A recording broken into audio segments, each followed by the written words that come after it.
Olá, estudantes de Física! Sejam bem-vindos ao Física Dedicada! E hoje vamos começar com a nossa primeira aula de termologia. Mas antes disso, não se esqueça de dar aquele joinha, se inscrever no canal e ativar o sininho de notificações para ficar por dentro de todas as novidades que rola aqui no canal.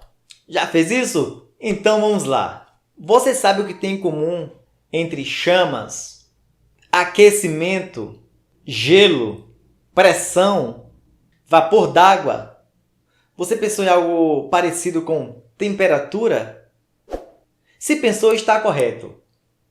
Pois o que tem em comum entre essas palavras é justamente a energia térmica. E a parte da física que estuda a energia térmica chama-se termologia. A termologia é a parte da física que estuda a temperatura, que estuda os fenômenos térmicos. Estes fenômenos térmicos estão associados normalmente à energia de agitação das partículas. Quando essa energia está em trânsito, denominamos de calor. E diante disso, o que é o quente para você? O que é o frio? Como medir as temperaturas? Quando a água da banheira do bebê está quente, o que você faz para ficar na temperatura ideal? Coloca água fria.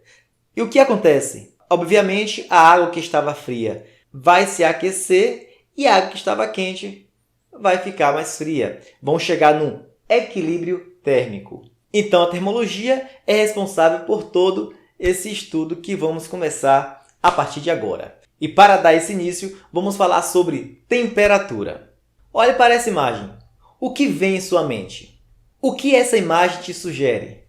Essa é a imagem do deserto. Certamente você pensou em algo como temperatura elevada, em quente, em calor. Pensou algo do tipo assim, que remete a uma temperatura elevada. Estou certo? Lógico, o deserto é um ambiente onde durante o dia é muito quente e durante a noite é muito frio. Na verdade, a temperatura mais quente já registrada na superfície terrestre corresponde a 58 graus Celsius. Imagine aí, 58 graus Celsius. Quando temos aqui 35 graus, já estamos morrendo. Agora imagine aí, 58 graus Celsius. Essa temperatura foi registrada em 13 de setembro de 1922, na cidade de El Azizia, na Líbia. Agora, olha essa outra imagem e te faço a mesma pergunta. O que você pensa ao olhar para essa imagem? O que essa imagem te sugere? E, já antecipando, com certeza você pensou no frio. Esse ambiente realmente parece muito frio. A temperatura mais fria já registrada na superfície terrestre corresponde a menos 89,2 graus Celsius. Imagine aí. Aqui na minha cidade, quando chega a 16 graus, já estou morrendo de frio. 16 graus positivo. Agora imagine aí, 89,2 graus Celsius negativos. Essa temperatura foi registrada em 21 de julho de 1983, na Antártida, em uma estação russa. Quando eu te mostrei a imagem do deserto e a imagem da neve, você associa logo a sensação de quente e de frio que você está acostumado a perceber através de sua pele. Até quando a capacidade de usarmos o nosso tato para avaliarmos o que é quente e o que é frio realmente é eficiente? O tato não é um dos meios mais confiáveis para medirmos a temperatura. Até porque muitas vezes estamos em um mesmo ambiente com outras pessoas e cada uma dessas pessoas tem uma sensação térmica diferente. Um está sentindo calor, outro está sentindo mais frio. A sensação térmica é algo individual, é basicamente algo particular. E muitas vezes o tato nos trai. Quer ver um exemplo? Quando você encosta a mão em uma porta de madeira e em uma maçaneta de metal, o que estará mais frio? A porta ou a maçaneta? A maçaneta? Você se enganou. Então é a porta? Também se enganou. Pois ambas estão a uma mesma temperatura. Mas como assim, professor Fábio? Quando eu encosto a mão na maçaneta, eu vejo que realmente a maçaneta de metal está mais fria. Não, estão ambas a mesma temperatura. E o que aconteceu então? O que acontece é que o metal é um bom condutor de calor e a porta-madeira é uma péssima condutora. Logo, como sua temperatura na maioria das vezes está maior que a temperatura ambiente, ao você encostar na maçaneta, vai haver uma troca de energia do seu corpo para a maçaneta. E você vai sentir essa troca de forma instantânea. Daí vem essa sensação de frio. É a troca de energia, é o calor saindo do seu corpo e indo para a maçaneta. E você sente essa troca. E essa troca dá a sensação de frio. Como a madeira é uma péssima condutora de calor, você não sente isso ao tocar na porta. Bacana, não é? Mas então, já que o tato não é tão eficiente assim para medirmos a temperatura, qual seria a forma eficiente de avaliarmos o que é quente e o que é frio? Olha, pega um balão, coloque um pouco de ar nesse balão e aqueça esse balão no fogo. Com cuidado para não queimar e estourar. Você vai perceber que à medida que o balão vai se aquecendo, ele vai se expandindo. O que está acontecendo ali é nada mais, nada menos que o ar se expandindo dentro do balão. Como assim? Sabemos que o ar ele é composto por partículas gasosas, por moléculas de gases. Quando esse gás ele é aquecido, ele se agita. Ele começa a ganhar velocidade e com essa energia começa a se chocar contra as paredes do balão e o balão vai cedendo e ele vai aumentando de tamanho. Quando um gás ele esquenta, ele acaba se expandindo, pois as moléculas vão se agitando. Tá entendido? Essa agitação das partículas, ela está associada à energia cinética da partícula. Quanto maior a velocidade de um corpo, maior a energia cinética de uma partícula. Logo, podemos associar a temperatura do ar ao estado cinético das partículas. Mas o que acontece com os sólidos?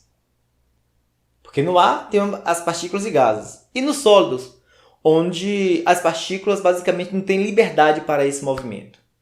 No sólido, basicamente, acontece a mesma coisa.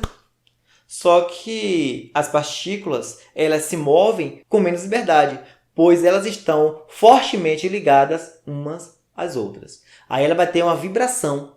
E às vezes essa energia é tão intensa que o corpo vai receber que essa agitação se torna cada vez mais intensa e as partículas vão se desvinculando umas das outras. Esse fenômeno que eu estou descrevendo aqui agora é basicamente um fenômeno de mudança de estado físico da matéria, que vamos ver mais adiante.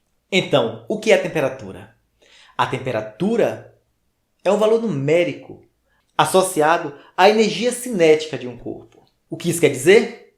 Quanto maior a energia cinética de um corpo, maior será sua temperatura. Olha, preste atenção nessa simulação que eu fiz para vocês. Aqui temos um recipiente fechado e no interior do mesmo temos partículas simbolizando o gás argônio a uma temperatura de menos 200 graus Celsius. Vamos ver o que acontece quando aumentamos a temperatura no interior desse recipiente. Observe que a temperatura vai aumentando gradativamente.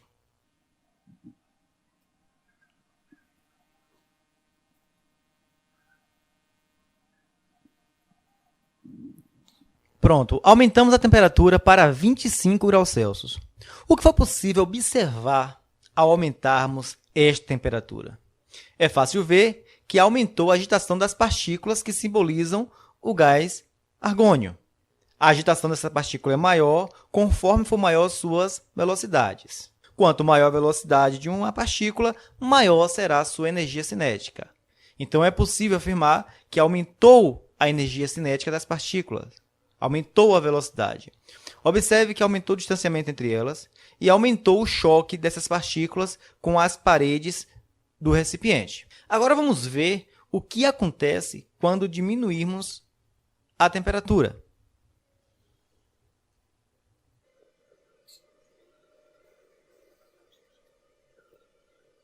Pronto, voltamos novamente para menos 200 graus Celsius. Vamos diminuir um pouco mais para ver o que acontece? Diminuímos a temperatura do gás para menos 270 graus Celsius. O que é possível observar, mais uma vez, o que aconteceu? É fácil ver que as partículas agora estão em um movimento bem menor.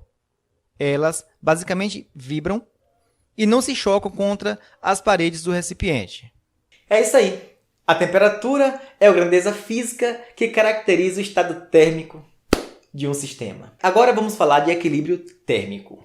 Imagine aí, você vai almoçar, tira a lasanha do forno e o refrigerante da geladeira e coloca sobre a mesa.